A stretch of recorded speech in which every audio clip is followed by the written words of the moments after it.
I'm excited to be here tonight to share some things that I think are very important in your personal lives, and it will spill over into your work as well. So the pandemic, it was crazy, wasn't it? It kind of altered our lives. A lot of craziness happened during that time. But let me share an experience. It's a little over 6 months ago. My mom called the kids, the Schramm fam, right? I have 4 older sisters, a younger brother. She called us and said, hey, we need to set up a Schramm fam Zoom call. It was March 29th, I remember the day, and she said at 8:45, let's hop on Zoom. So we get on Zoom, not sure why we're having this meeting, and my mom starts to cry, and through tears she tells us that she has cancer. And so we all kind of take that in for a second, and my mom has carcinoid tumors on her liver and her small intestine.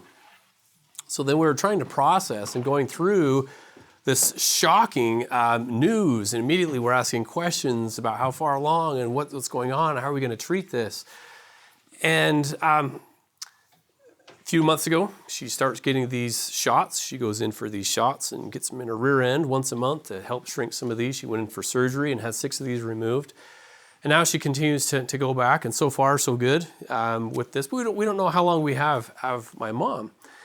Now, each of you, it may not be cancer with a parent or yourself, but each of you are going to go through all kinds of stress, right? You're going to have some difficulties. You're going to be out selling. You're going to have disappointment. You're going to have struggles and all kinds of adversity that's going to come into your life.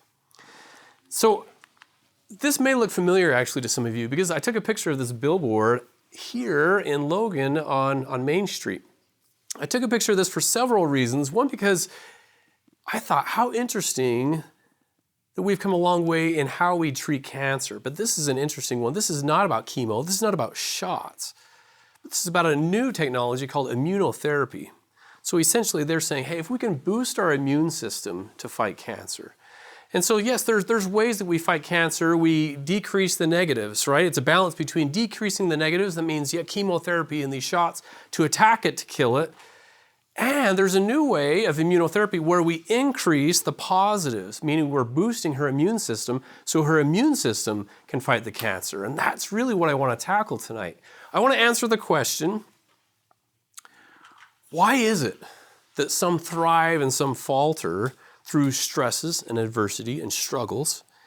Why is it? What's the difference between, you can go through the same struggle, you can go through the same summer, the same types of experiences, and some perceive it differently. They experience it differently. Some come out resilient, and others tank through this experience. And that's the question that I hope to answer tonight. Through this model. So this model was developed actually back in 1949. Reuben Hill came out with a stress model. And essentially it's about this, okay, all of us are going to experience stress. And whether it results in a crisis or in resilience really depends on 2 huge factors. It's been replicated over and over and over since 1949. But a lot of this comes down to the resources and our perception. Now, coming back to my mom for a minute, the resources that she has, this is going to vary person to person. For my mom, it was family, it was her faith, it was friends, and doing fun, enjoyable things. They go out. Just yesterday, she went out with my dad on a side-by-side and be able to see the leaves and doing fun and enjoyable things. But for you, the resources could be, right, a good book or a music or exercise or something that you can turn to when you get stressed out or when you get adversity in your life. The second one, that perception. There's so many things that will influence our perception. How we perceive the stressor really influences how we're going to manage it. So I'd like to talk about those 2 big rocks because those are really the things that decide on whether people thrive or falter through the struggles. So I'm going to talk about 5 keys. 5 keys that I hope you'll remember because they're on your computer and most of you will see these keys every single day. The first key is more positivity. The insert key, inserting more positivity into our lives. Now, it's pretty exciting to see on brain scans of what happens. It's almost magical of what happens when our brains are happy and positive. So much increases, our accuracy increases, intelligence rises, energy increases. We've become up to 3 times more creative and up to 31% more productive when our brains are positive. We have humor and kindness, we're laughing, we insert more positivity into our lives. This spills over into the workplace. Some of you may know the work of Sean Acor. He's done quite a bit in this, showing how much productivity increases with happiness and positivity. It spills over into these other areas. Now, previous thinking was this: if I work really hard, then I'll be successful and I'll get a lot of sales, and then I'll make money, and then I'll be happy. That was the previous model. Work hard, be successful, right? Get the money, and then happiness at the end. New findings in neuroscience and positive psychology shows that it works the other way around. That when we're positive and happy first, it actually fuels all the other outcomes. And yes, you can have happiness at the end as well. But happiness and positivity first fuels every single learning outcome that we've been able to test. From accuracy with doctors in diagnoses, in the hospitals, in grades. It affects workplace outcomes, every single outcome.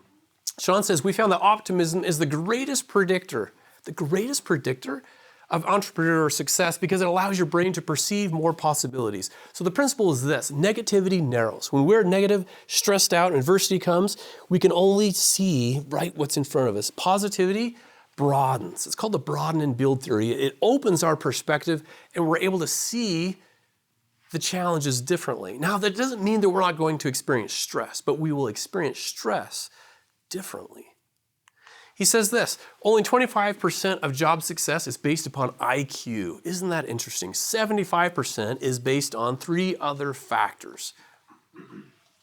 The way our brain perceives whether our behavior matters, our connections, and how we manage stress. Again, coming back to resources and perception. So, inserting more gratitude. When we talk about positivity, these are the 2 kings right here: gratitude and positivity. In fact, this is Robert Emmons. He's written these 2 books, which are amazing, excellent books. I highly recommend them. He says, we know from studies that gratitude helps us recover from loss and trauma. It helps us to deal with the slow drip of everyday stress, as well as the massive personal upheavals in the face of suffering and pain and loss and trials and tribulations. Gratitude is absolutely essential. And then he says this: it's part of our psychological immune system. Think about that, right? It's part of our psychological immune system. So he says, if you're increasing the positives, think about weight loss, for example. You go on a diet, it's not just enough to cut out the sweets. That's getting rid of the negatives. It's also important to increase the positives, the good food, the fruits and the vegetables and exercise and your sleep. And so yes, decrease the negatives, increase the positives, and gratitude is one of the key components of a psychological immune system. Kindness is the other one. In fact, Dr. Martin Seligman, he's the father of positive psychology, he says, kindness produces the single most reliable momentary increase in well-being of any exercise that we've ever done. And they've done this now for decades, all kinds of happy hack exercises, and they found that a single act of kindness produces the most reliable momentary increase in well-being. So I came up with a hack, and I've tried it, and I've tested it, and I encourage you to try this one as well. It's called Text 2 before 10. Text 2 people before 10 a.m., a text of gratitude, of love, of kindness, of appreciation. This can be your mom, this can be a roommate, a friend. Think of somebody and try it. Try it for 3 days. You'll be hooked. Try it for 7 days, 21 days. That's 42 people. Some of you are like, man, I don't even know 42 people, Dr. Dave. You will after this. And then watch what happens, because you'll make their day. They may send something back to you, and the chain reaction. Now, the responses that, as I've spoken across the country with this, have been profound, from fathers strengthening relationships with their children, to someone actually said, thank you so much, because they texted and said, hey, we need to get together for lunch. I said, man, I'm so glad you reached out. I've been really struggling and thinking about suicide lately. They think, wow, you never know what a kind act will do. So send a random text of kindness. Put it in your calendars, even for 3 days. Text 2 before 10. Try it. The second key is the alt key, or the alter, I call it, alter your attention. Now, right now, there are 11 million pieces of information coming at you. Did you know that? But you can only focus on 40 bits. We call that our attention. For example, not one of you right now are focusing on your left big toe. Well, now you are, because I just told you are, but before you weren't. Our attention goes here, and then it's here, and it's here. 11 million pieces of information. Everything right here around me is coming at you, including internal signals of hungry and boredom and all these other things that are coming at you, but you can only focus on 40 bits. So where is your 40 bits? Altering our attention, paying attention to what you're paying attention to. We call it mindfulness, right? For example, not long ago, this past summer, this is not our house, but we were doing some landscaping. Now, how often do you think I was paying attention to landscaping the other houses in our yard before we actually landscaped? Yeah, not at all, right? Not at all. I drove by. Now, all of a sudden, we're landscaping. So now how much am I paying attention to other people's? Oh, I'm driving by. I'm like, oh my gosh, I like those bushes that do this. And those are in the shade. And I'm noticing their flowers and colors and rocks and placement and all this. Why? Because we tend to notice and find what we're looking for. But guess what? We have a negativity bias. We're born with 5 times as many brain cells that are wired for negativity and threat for every one that is wired for positivity and opportunity, right? When we look out and we see the green grass and we see one brown spot, our brain goes right to the brown spot. Our kids come home. Do you remember coming home with report cards and you showed your parents? You had 5 A's and a C minus. Where's your parents' brain go? Immediately to the C minus, dang it. And you're like, wait, math and science, and I was working really hard, but they go right to the C minus. You're hanging up Christmas lights and you drive by and you see one burned out bulb. Where's your attention go? It's right there. We are born to see negative. We're wired to focus the flaws in others. So we have to purposefully pay attention, to seek out the good, because if you repetitively complain about, man, I didn't get any sales, and you're just complaining about this is hot, this is tiring, then you will find more to complain about. But if you purposely look for the good, focus on the good, even close out your days by thinking about, okay, what was today? What was the best part of the day? Alter your attention. Now, each of us experience emotions in the present moment. But think about this. Think about the emotions. Many emotions are anchored in the past, and others are anchored in the future, but pay attention to the types of emotions that are anchored in the past. Yes, we experience anger and regret in the moment, but what is anger about? It's about something that's already happened, right? When we have regret, what is it about? Yeah, we feel it right now, but where is it? It's anchored in the past. Now, I'm not saying you shouldn't experience these types of emotions. We're meant to experience all kinds of emotions, but just don't set up camp in the past, because you have 40 bits. And if your 40 bits are in the past, what does it mean? You can't be enjoying and finding the good in the present moment. What about the future? Take a look at the future emotions. They are things like anxiety, stress, fear, things that haven't happened yet. And yet we are focused on that, meaning we can't be focused on the present. With worry and stress, it's all there. Now, take a look at those that are in the present. Isn't that interesting? Those that are with joy and peace, right? That good stuff is right there in the present moment. Most of those, yeah, we have hope and anticipation. Those things, we're looking forward to things. Those are important as well. But I ask you, where is your focus? Where's your 40 bits? And it's okay, yeah, to go to the past and, of course, have sad times and even worry. Some stress is good. But pay attention to that middle, that joy, that now. What am I experiencing right now? Because that alt key, altering your attention, being mindful of where I'm at, and our minds tend to wander. And when our minds wander, where do they tend to go? Either to the past or to the future. And we tend to worry a lot when our minds wander. In fact, about 47% of the time when you're engaged in an activity, you're actually thinking about something other than what you're doing.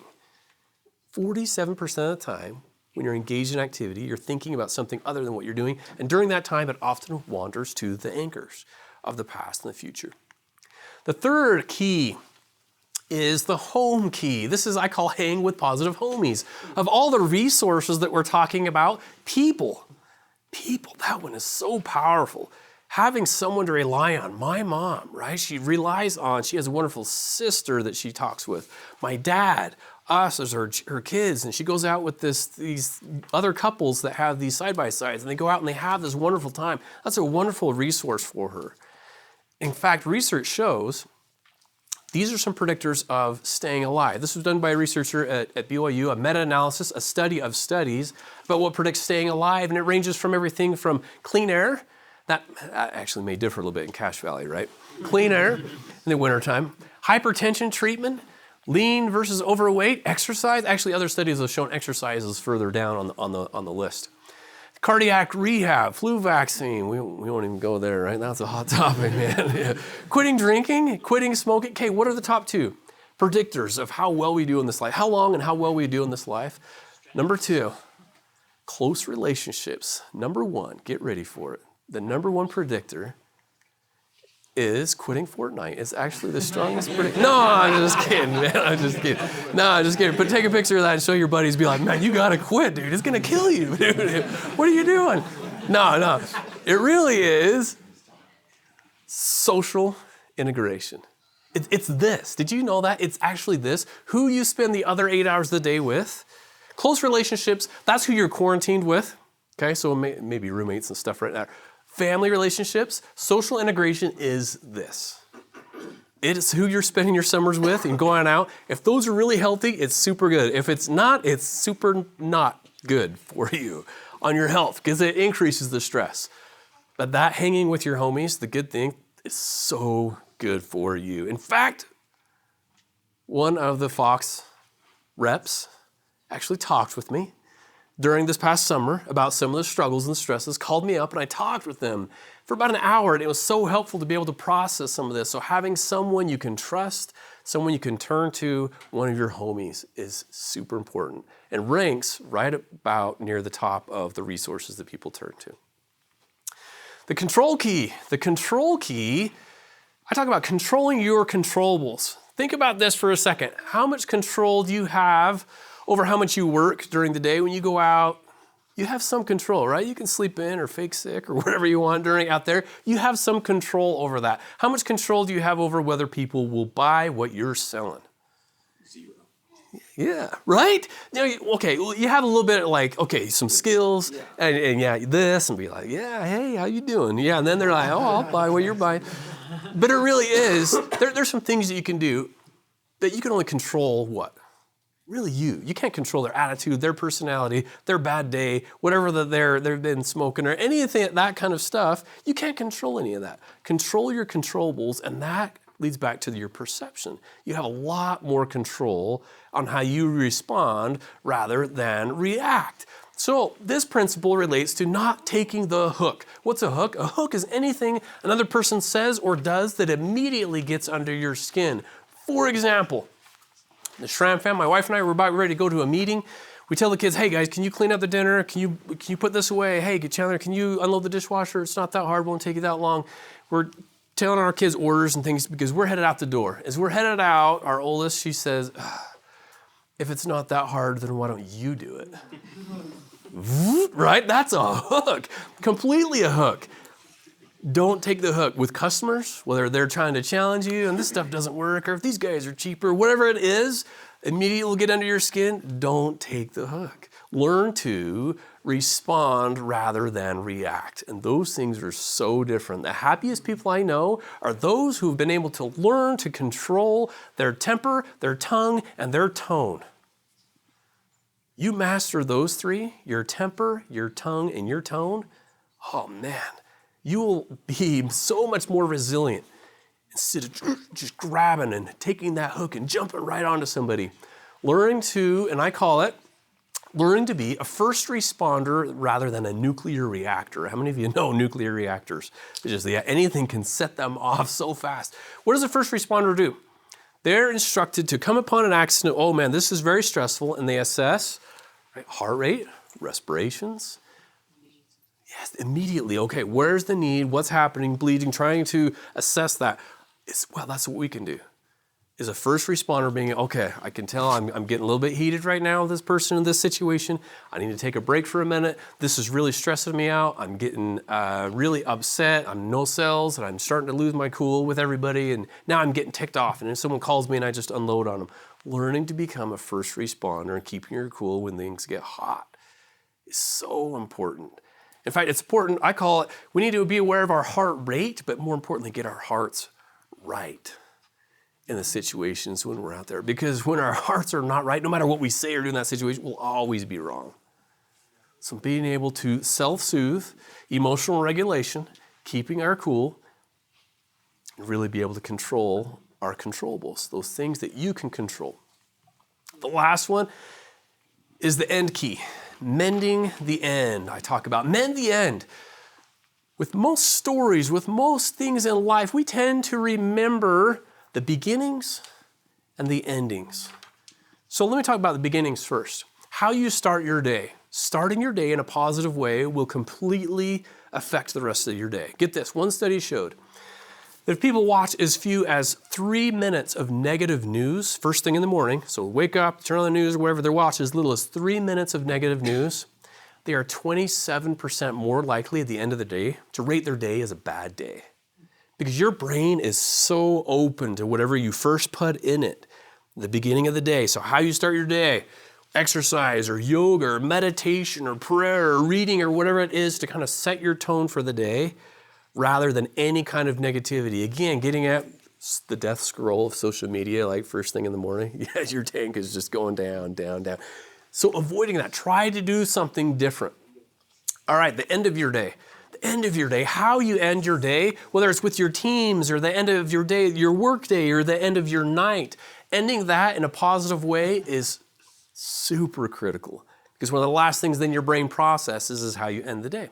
In the Schramm fam, in our family, we get together and we talk about a happy thought, one thing that made us happy that day. I share it, and my wife does, and our kids each share about one thing that we want to take away. You can call it the best part of the day, the things that went well, you rehearse, okay, what are the lessons learned instead of the things, the things that were burned, like things that really irritated and annoyed me. Or rather than talking on the phone at the end of the day and complaining about so-and-so or to your wife or your roommate or your partner about how awful it was or how much I don't like my boss or any of those things, that will attract more complaining. And then your brain is already wired for the negative. So ending in a positive way, learning to begin the day in a positive way, end the day in the positive way, finding the positive because that influences our perceptions. So coming back to the stress model, right? How much control does my mom have over her cancer? Yeah, very little. I mean, she can choose some of the resources and some of the treatments and the things. How much control does she have over whether it works or not? No, very little. But she has control over the resources and her perception. And yes, I'm not talking about unrealistic optimism and being like, no, I'm totally going to find, she's very much a realist. But we have given her a playlist of music that when she drives over to Provo to get her monthly shots, she plays this playlist of positive, uplifting music. And we all send a text, we all know what the day is and when it comes around. So we're hoping that we can be a resource to improve her perception because life is gonna throw you all kinds of crazy, stressful stuff. And whether it turns out to be stressful or a crisis, or whether you're resilient, comes back largely upon the resources that you draw on and your perceptions of that stress and that struggle. So let me wrap up with some advice from our 8-year-old. Back in the day, anyone have kids here? Anyone have children? Yes. Anyone wish there were days when you didn't have kids? This was one of those days. Okay, I came home from work. We have 4 kids, 8, 6, 4, and 2. And it was one of those days I couldn't get our children to bed fast enough, right? You give them a bath, and all right, I could brush your teeth. Okay, stay in your beds. Stay in your beds. And what do? They come out. Okay, listen, you need to stay in your beds now. I need to read a book, a story. Stay in your beds. And then it turned to the threats, right? Stay in your beds, dang it, or you're not going to get a play tomorrow. And then it was like $20 bill for anyone who stays in their bed, right? Just stay in your bed, dang it. It works. And so I was threatening them. I about got, bungee cord their door shuts. But I was just stressed out, losing. Here's Dr. Dave, right? 10 years of school and family studies. And I was losing it, getting stressed, right? Stress is increasing. I go back to my room. Less than 5 minutes later, I heard it. coming down the hall, these footsteps toward our door. And I was like, wait for it. Wait, I was going to let him have it. And then I heard a noise on the door. I was like, what is that? And then I yelled, get back to your room. And I go to the door, and I open the door up, and there's a note. There's a note from our 8-year-old daughter. This is a picture of the actual note I took a picture of. And she says this. She says, thanks a lot. I know it can be hard being a mom or dad, but you got to stick with it. I thought, oh my gosh, right? A little pep talk, right? Pep talk for my motivational words. And then it says, look on back. And I flip the note over and it says, don't worry, we still love you. I think, oh my gosh, isn't that right? So much in life, we get stressed out, we lose it. And so much of what we do, we got to stick with it. But if we stick with it, if we increase the positivity, if we rely on our resources, we can view things from a different lens, from a different perspective, then it totally changes the outcomes in our lives and how we manage those stressful situations. I know that's true for my mom, and I know it's true for you as you alter your perceptions, as you rely on resources, increase those things, those two things, make them a priority in your life. You'll be able to manage the rejection, the disappointment, the discouragement, the struggles so much better. Thank you.